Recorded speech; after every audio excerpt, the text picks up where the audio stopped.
Saludos. En este módulo vamos a estar hablando sobre las hormonas de las plantas y cómo las plantas responden a los estímulos ambientales. Ya vimos, ¿verdad? En un principio lo que era la planta, lo que era la estructura de la planta. Vimos también cuando hablamos de reproducción, vimos la flor, vimos la semilla, ¿verdad? Como fruto. Algunas condiciones medioambientales, como lo es la temperatura, la luz o el agua, pueden activar la germinación, desencadenando la producción de hormonas, ¿verdad? Y entiéndase por hormonas, hormón, que significa despertar, que son los compuestos orgánicos responsables de las respuestas de desarrollo o crecimiento de las células en cuestión. Así que la germinación tiene lugar cuando la radícula rompe las capas externas de la semilla, provocando así que comiencen a liberarse todas estas hormonas que a su vez van a ayudar a que esa raíz y a que la parte vegetativa que se va a estar desarrollando respondan a lo que es la fuerza de gravedad o a lo que es la luz. Las respuestas a los estímulos, tanto internos como externos, ayudan a las plantas a sobrevivir y prosperar en un entorno cambiante, en ocasiones incluso hasta hostil pudiera ser. Mediante la transposición o translocación de hormonas, una parte de la planta puede comunicarse con otra. Por ejemplo, cuando el meristema apical del vástago, sea del tallo, de la parte aérea, se daña o se pierde, se desencadenan señales hormonales que estimulan el crecimiento de yemas axilares. De esta misma forma, las plantas también pueden percibir el medio externo. Por ejemplo, algunas semillas están bioquímicamente programadas para germinar solo cuando las condiciones de luz son similares a las propicias por la planta adulta. En otras plantas, la energía metabólica calienta las flores, lo que provoca que se derrita la nieve circundante. Así que una planta o en una planta, las respuestas se producen a lo largo de todo su ciclo vital y se originan por cambios eh, en variables medioambientales, como lo es la temperatura o la intensidad de la luz o la duración del día. Y la respuesta de la planta varían con cada estación e incluso con la hora del día, maximizando la sobrevivencia, tanto a corto como a largo plazo. En esta primera parte vamos a estar viendo lo que son las hormonas, ¿verdad? Y nos vamos a estar enfocando principalmente en las 5 hormonas más comunes: ácido abscísico, auxina, citoquinina, giberilina y etileno. Bien, hay diferentes factores que afectan el crecimiento o el desarrollo de la planta. Y estos factores pueden interactuar entre ellos. Y son dos, lo que son los factores externos, como lo es la luz, como lo es los nutrientes, como lo es el agua, la humedad, la temperatura, ¿verdad? Y tenemos los factores internos, como lo son las hormonas. Y hablamos que las hormonas de las plantas, eh, de la misma forma que ocurre con animales y otros organismos vivos, dirigen el crecimiento y el desarrollo, así como las respuestas a distintos estímulos ambientales. Una hormona es una molécula pequeña que transporta información desde lo que es la célula, donde se creó, hasta determinadas células destinatorias, ¿verdad? Originando un cambio en respuesta a las necesidades internas o a los estímulos externos que puedan estar sucediendo. Algunas hormonas se liberan en respuesta a cambios en elementos del medio ambiente también, eh, y sea como lo es la temperatura, la duración del día, la luz, el viento, la proximidad de herbívoros y organismos causantes de enfermedades. Y luego las hormonas son primordiales en el sistema de comunicación de la planta, tanto de forma interna como en sus reacciones ante el medio externo. Así que estos químicos que son hormonas, ¿verdad? O metabolitos secundarios, se agrupan en clases basado en similitudes estructurales y en el efecto que tengan en la fisiología de la planta. Y cada clase tiene una función inhibidora positiva. ¿Okay? Así que las hormonas son vitales para el crecimiento de la planta. Y si no estuviesen ahí, ¿verdad? Lo que tuviésemos es una masa de células indiferenciadas. Veamos cómo funciona. En la mayoría de las ocasiones, las hormonas actúan en unión con una proteína, originando así lo que nosotros vemos en esta lámina como una ruta de transducción de señales, o sea, una serie de acontecimientos cuyo fin es estimular o inhibir una respuesta celular en particular. Una ruta de transducción de señales consiste en la interacción entre moléculas, ya que la señal se transmite de una molécula a otra. Casi todas estas moléculas son proteínas, pero algunas son moléculas o iones hidrosolubles denominados segundos mensajeros, como este que tienen aquí. Y estos transmiten la información del primer mensajero, donde ese primer mensajero puede ser una hormona o algún estímulo medioambiental. En este caso, el estímulo medioambiental, la luz. Y la mayoría de las respuestas de desarrollo, ¿verdad? Y cuando hablamos de respuesta, estamos ya hablando de esto que está ocasionando aquí, donde la mayoría de las respuestas de desarrollo-crecimiento que se producen en las plantas integran la acción de varias hormonas y fitorreceptores, donde cada uno actúa a través de una ruta de transducción de señales. Y cada hormona o fitorreceptor puede afectar de manera diferente a un determinado acontecimiento de desarrollo. Y esto puede ser la germinación o floración. En esta imagen, ¿verdad? Podemos resumir que las hormonas se unen con proteínas asociadas a las membranas de las células sobre las que van a estar actuando.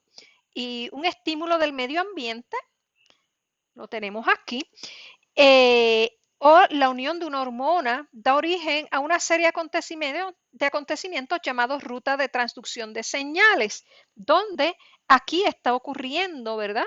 Lo que es la transducción de las señales como tal, ¿verdad? Junto con esta.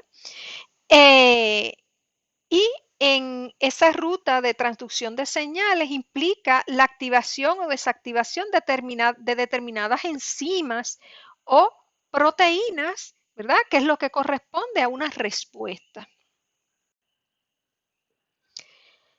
Hay unas hormonas que son esenciales, ¿verdad? Que están ahí en todo momento, desde que se comienza a desarrollar la planta, el embrión, hasta que se desarrolla la planta adulta y posterior. Entre estas tenemos, por ejemplo, la auxina. Y de forma general vamos a mencionar algunos efectos de ellas. La auxina desempeña un papel esencial en el crecimiento celular y en la formación de tejidos nuevos. Otra es la giberilina. Y la giberilina interactúan con las auxinas para regular el crecimiento celular y estimular la germinación de semillas. Tenemos citoquininas que controlan la división y la diferenciación celular, así también como el retraso del envejecimiento. Tenemos también el ácido abscísico que va a estar provocando dormancia de la semilla y regula la respuesta vegetal a las sequías, o sea, viene siendo una hormona de estrés. Y tenemos el etileno es un gas y permite a la planta responder a tensión mecánica, controla la maduración de los frutos y también controla la abscisión de las hojas. Y existen otros compuestos que también pueden actuar como fitohormonas, como lo puede ser el ácido jasmónico que tenemos ahí, que funciona básicamente en respuestas a patógenos. Y tenemos los brasinoesteroides también, que son un grupo recién descubierto de hormonas vegetales que actúan como las auxinas, ¿verdad? Entre otros. La primera hormona vegetal descubierta fue la auxina. Los experimentos realizados en el 1880, por Charles Darwin y su hijo Francis fueron la base de estos descubrimientos.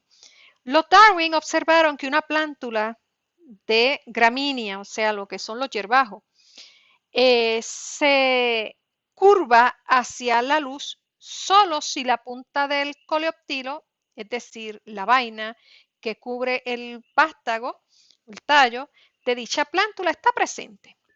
Si retiramos la punta o la cubrimos con una funda, ocupa o opaca, no se produce curvatura, ¿verdad? Esto lo vemos en los experimentos de Darwin que se discuten en su libro de texto. Así que los Darwins concluyen que la punta del coleóptilo, o sea, del ápice de la planta, recibe la luz y envía una señal descendente a través del coleóptilo a la región que se alarga o que se curva. Peter Boysen-Jensen descubrió, ¿verdad?, para principios de los 1900, que esa señal es móvil y puede atravesar agar permeable, ¿verdad? Pero no mica impermeable. Y esto lo hace mediante unos experimentos que también se discuten en su libro de texto, donde le cortan los ápices a varias plantas y colocan un pedacito de agar sobre estos ápices o sobre estos coleóptilos, ¿verdad? Donde algunos de los bloquecitos le colocan hormonas y tienen bloquecitos control donde no le colocan hormonas. ¿Está bien? Pero tenemos también que Fritz Wendt, para el 1926 también, retiró puntas de coleóptilo, las puso en bloques de agar también y descubrió que en el agar se acumulaba una sustancia que inducía el crecimiento cuando los bloques se situaban en el coleóptilo con las puntas retiradas, o sea, le cortaron las puntitas a de estas plantas. Wentz llamó a esta sustancia auxina, ¿verdad? De aumentar, ¿verdad? Lo que significa, viene del griego aumentar. Pero Wentz fue un poco más allá y observó que si colocaba el bloque a la mitad de la superficie, o sea, hacia un lado, el coleóptilo solo crecería o crecía, ¿verdad?, hacia ese lado donde colocó el bloquecito de agar. Luego se determinó que la forma estructural de la auxina era el ácido indoleacético, o lo que nosotros conocemos como AIA. Aquí, ¿verdad?, tenemos lo que es la forma estructural de la auxina, ¿verdad? Y aquí tenemos mutantes de Arabidopsis, ¿okay? Lo que es Arabidopsis sin auxina y Arabidopsis con auxina.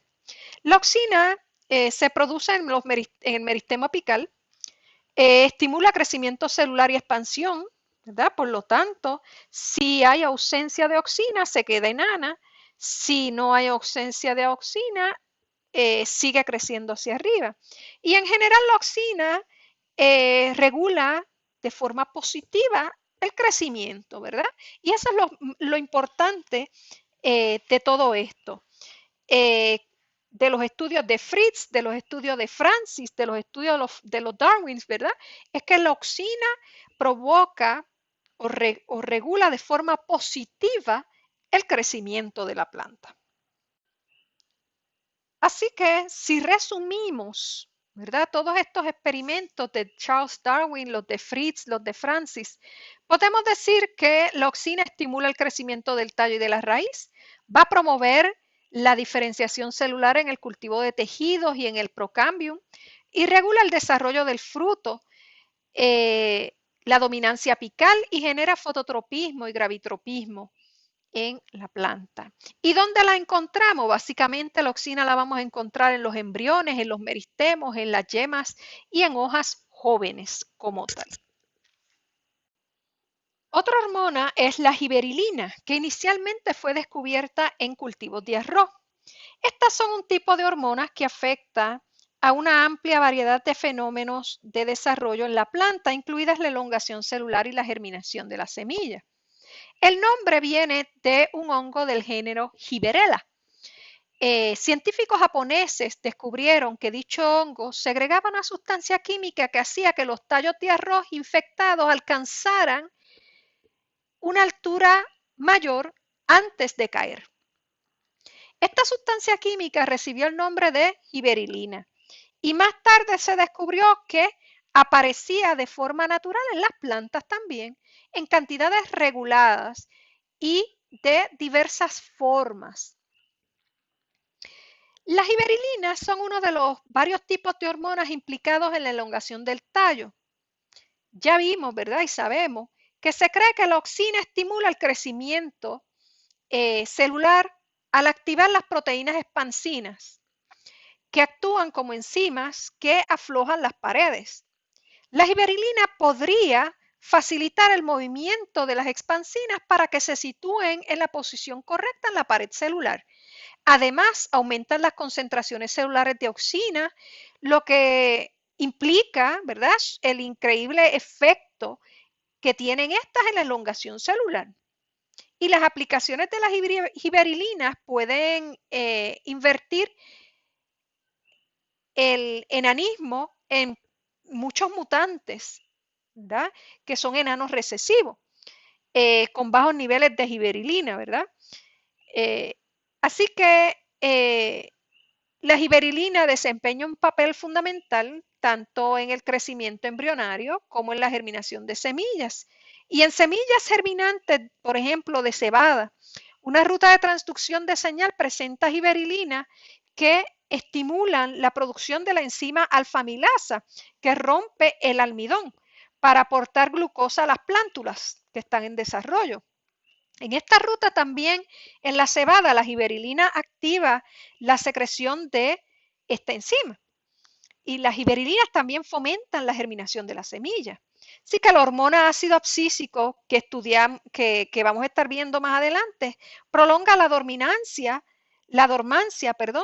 de la semilla, caracterizada por unas concentraciones altas de ácido abscísico y unas concentraciones bajas de giberilinas en el embrión. Si podemos resumir, ¿verdad? La giberilina como tal promueve la germinación de la semilla y el crecimiento de las yemas, va a impulsar la elongación del tallo y el crecimiento foliar y estimula la floración y el desarrollo de los frutos. Vamos a estar encontrándola en los meristemos junto con la auxina, en hojas jóvenes y también en los embriones, ¿verdad?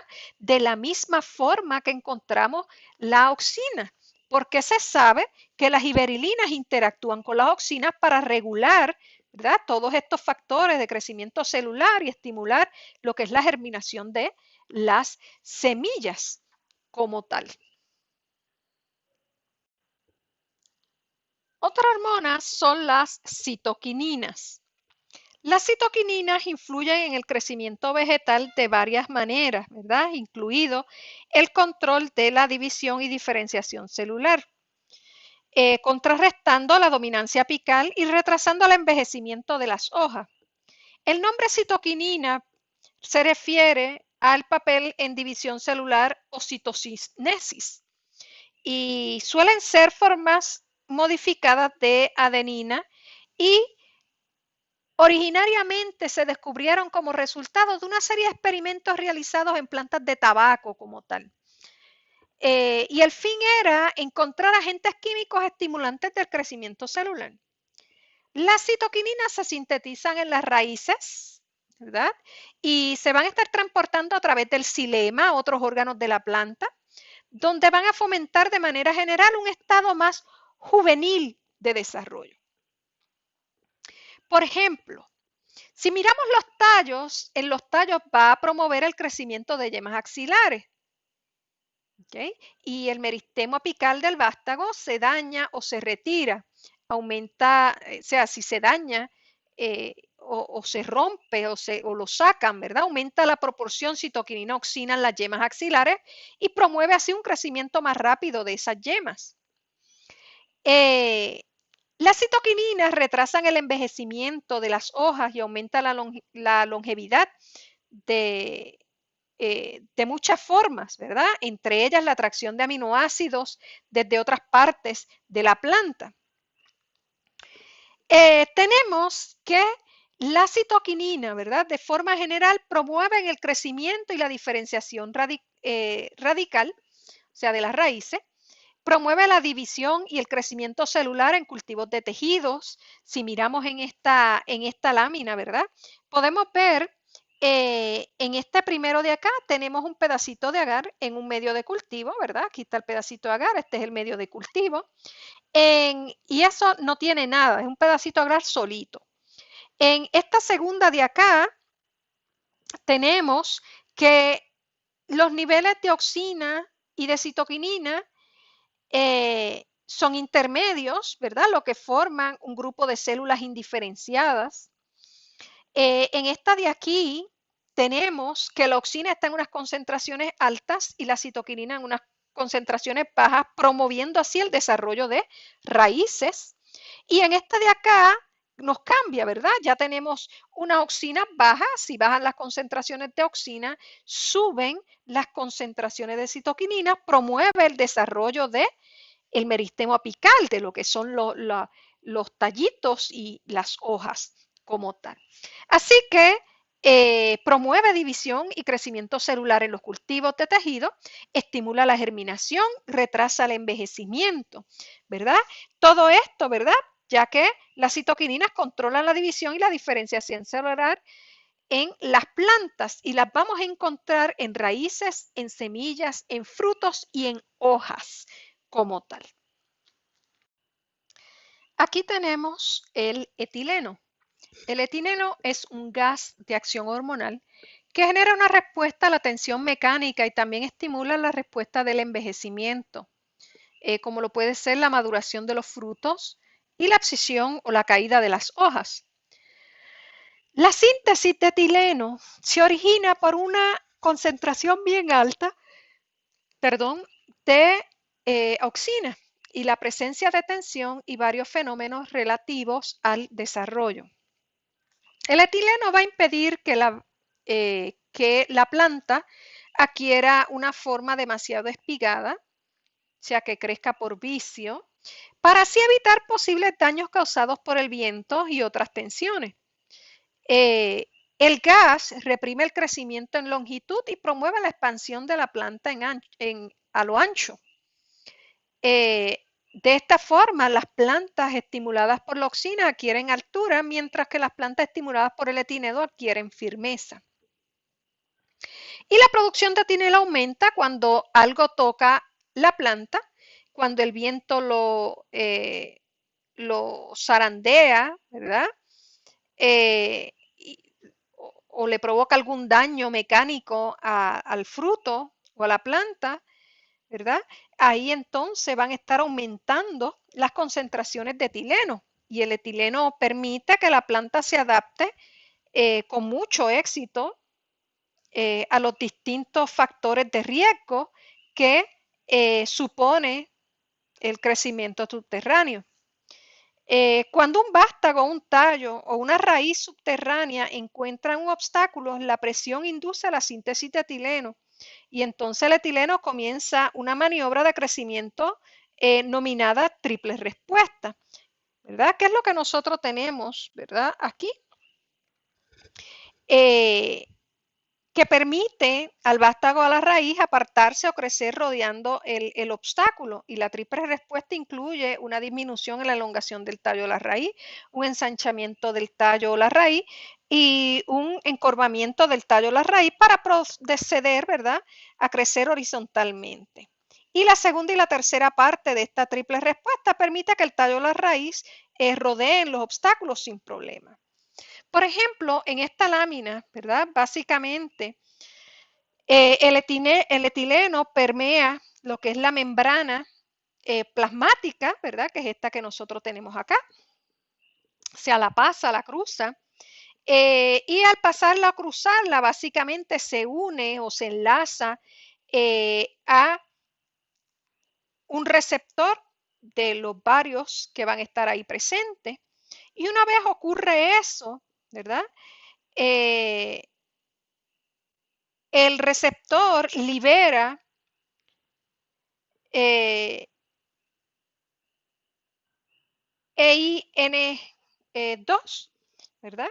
Que básicamente está ahí reprimido. Y esto entonces va a activar ¿verdad? Lo que se conoce como una señal de transducción.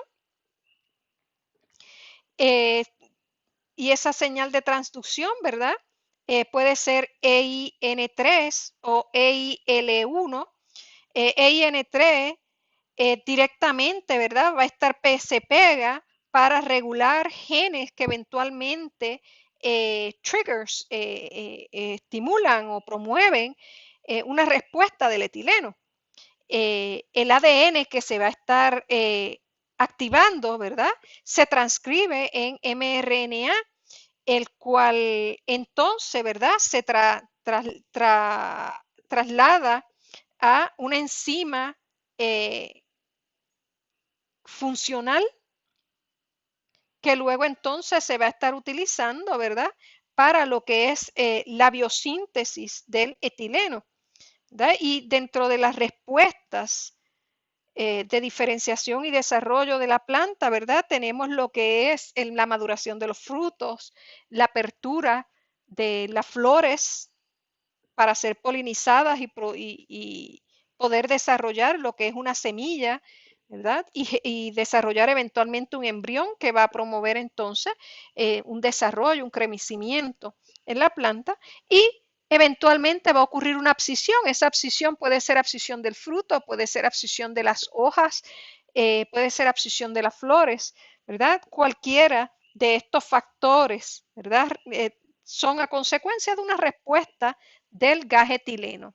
Así que el etileno, como tal, podemos resumirlo como aquella hormona que promueve la maduración de algunos frutos y el ensanchamiento de tallos y raíces, donde la planta responde a la tensión mecánica, además de controlar la maduración de los frutos y la abscisión de las hojas. ¿Dónde va a estar llevándose a cabo la síntesis en la planta? Pues se va a estar llevando a cabo en los frutos en proceso de maduración, en hojas y flores en proceso de envejecimiento, ¿verdad? Así que el etileno no fue hasta hace muy poco, ¿verdad? Que se determinó que aunque es un gas, ¿verdad? En que el caso de las plantas es denominado como una hormona de crecimiento sumamente importante para que la planta pueda completar lo que es su ciclo vital. Ya habíamos mencionado que el ácido abscísico es lo que nosotros conocemos como la hormona de estrés, ¿verdad? Y se le conoce al ácido abscísico, ¿verdad? De forma abreviada como ABA, una hormona terpenoide sintetizada en las hojas, tallos y raíces y los frutos verdes. Establece lo que es la dormancia en las semillas y otros órganos de las plantas, además de ayudar a las plantas adaptarse a la escasez de agua. En un principio se consideró erróneamente, ¿verdad?, que el ácido abscísico desempeñaba un papel sumamente importante y fundamental en lo que es la abscisión de hojas, así, y de ahí, ¿verdad?, viene su nombre como tal. Pero ya sabemos, ¿verdad?, que ese rol o ese papel es algo secundario cuando hablamos de ácido abscísico. El ácido abscísico es sumamente importante en la dormancia de la semilla. El ABA va a promover la producción de proteínas de reservas en la semilla y aumenta las concentraciones a medida que la semilla va madurando. Y más adelante, ¿verdad?, impide lo que es la germinación durante periodos de temperatura bien fría. Y no es hasta que hay un aumento en la síntesis de giberilinas que entonces se permite a la semilla germinar. Y para que esto ocurra tienen que darse unas condiciones ambientales en particulares para cada especie de planta de la que estemos hablando, ¿verdad?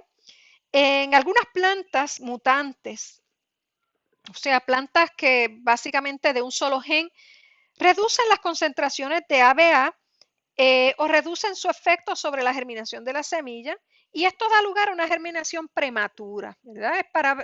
Son experimentos que se hacen para determinar funciones específicas de las hormonas, en este caso del ácido abscísico.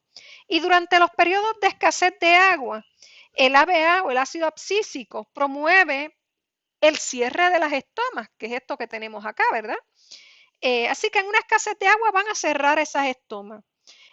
Todavía no se sabe muy bien, ¿verdad?, cómo es que actúa el ácido abscísico en las células oclusivas, o sea, lo que son las estomas, o las células guardas que forman esa estoma, ¿verdad? Estas son las células guardianes o células guarda. Pero según parece, conlleva al menos 3 rutas de transducción de señales para que esto se lleve a cabo como tal. El hecho de que las estomas se abran, ¿verdad?, o se cierren responde a que básicamente un conjunto de señales medioambientales pueden explicar unos mecanismos tan complejos como lo es la acción del ácido abscísico, ¿verdad? Donde básicamente es muy poco lo que se sabe de esta hormona. Así que todavía no se entienden muy bien esos mecanismos de apertura y cierre de estoma en condiciones de sequía. Pero sí se sabe, ¿verdad?, que el ácido abscísico no solo actúa en condiciones de sequía, sino bajo condiciones de algún estrés ambiental hacia la planta. Así que, a modo de resumen, el ácido abscísico inhibe el crecimiento, el cierre de las estomas ante una escasez de agua y promueve la dormancia. Y actúa tanto la síntesis, da lugar en las hojas, en los tallos, en las raíces y en los frutos como tal. Así que eso es lo que sabemos o lo que entendemos como tal del ácido abscísico, lo cual juega un papel sumamente importante si lo vemos desde el punto de vista de los procesos de transpiración y fotosíntesis, ¿verdad? Donde básicamente tiene que ocurrir esa apertura, ese cierre de estoma para que ocurra el intercambio de gases. Otra hormona bien importante son los prasinoesteroides. Los prasinoesteroides o las hormonas esteroides son muy comunes en los animales, pero hasta hace poco no se había identificado en las plantas. Y las hormonas esteroides en las plantas se descubrieron por vez primera en el género Brassica, o sea, esas son las mostazas, del que forman parte también las coles y las mostazas, y por eso se les dio el nombre de prasinoesteroides. Los prasinoesteroides se unen a una proteína receptora en la membrana plasmática y no acceden al interior de la célula, a diferencia de los esteroides animales, ¿verdad? Y los prasinoesteroides estimulan la división celular y la elongación del tallo, originan la diferenciación de las células del xilema y promueven el crecimiento del tubo polínico, ¿verdad?, en los procesos de polinización. Y aminoran la velocidad del crecimiento de la raíz y retrasan la abscisión de las hojas, a la vez que impulsan la síntesis de etileno.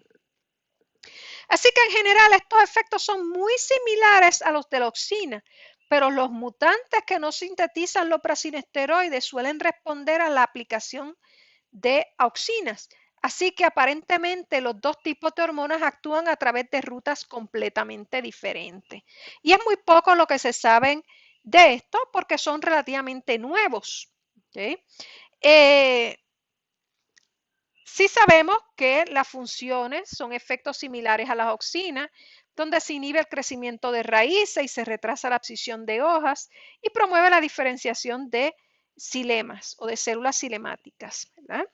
Y en lugar de síntesis de estas, usualmente los vamos a estar encontrando en semillas, en frutos, en vástagos, o sea, los tallos, las hojas y yemas florales como tal. Hablamos, ¿verdad?, que existen otros compuestos que también pueden actuar como fitohormonas. Los fisiólogos de plantas admiten que al menos otras dos clases de compuestos como fitohormonas potencialmente importantes existen, lo que son las poliaminas y el ácido jasmónico. Las poliaminas, denominadas así porque se sintetizan a partir de aminoácidos y promueven división celular y síntesis de ADN, RNA y proteínas. Las células bacterianas y animales parecen emplear las poliaminas como sustancias hormonales. En las plantas, las poliaminas estimulan la iniciación de raíces y la formación de tubérculos, y además están implicadas en el desarrollo de embriones, las flores y los frutos.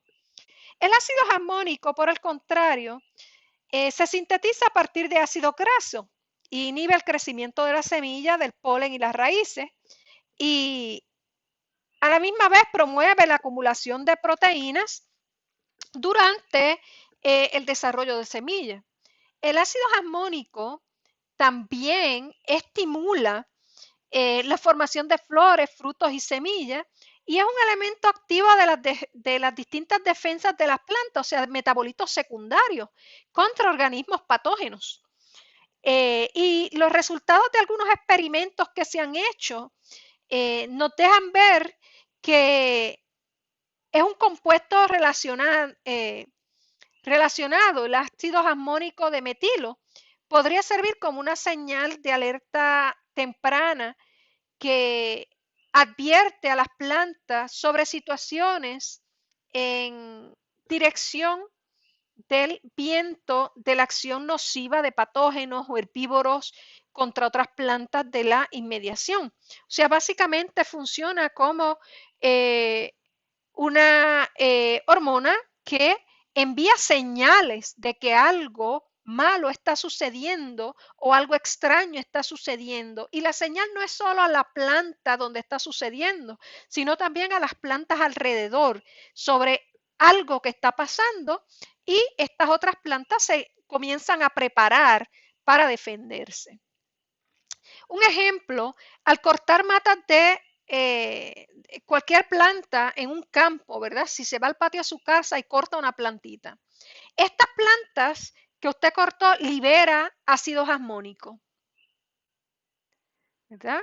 Eh, lo que se conoce como jasmonato de metilo.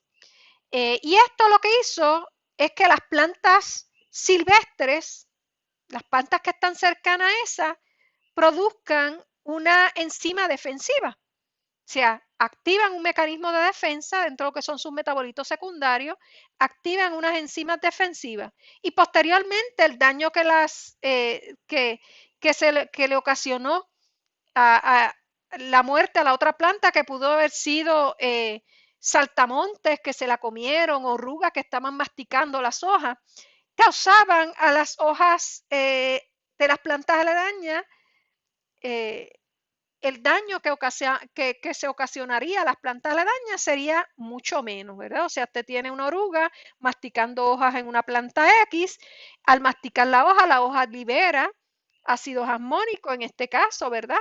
Lo que es el jasmonato de metilo, y ese jasmonato de metilo que se liberó básicamente funciona como una señal para las plantas que están alrededor de que hay algo eh, dañando, rompiendo, destruyendo la planta X, y básicamente cuando esa oruga pasa a la planta Y o a la planta Z, ya esa planta, ¿verdad? Desarrolló, produjo unas enzimas defensivas que básicamente van a reducir el daño que esa oruga le va a ocasionar, porque ellas se prepararon para defenderse contra esa oruga. Así que hasta aquí, ¿verdad? Hablamos de lo que son las hormonas más importantes en la planta. Y ahora vamos a estar viendo, ¿verdad? En una segunda parte, lo que es la respuesta a estímulos ambientales como tal.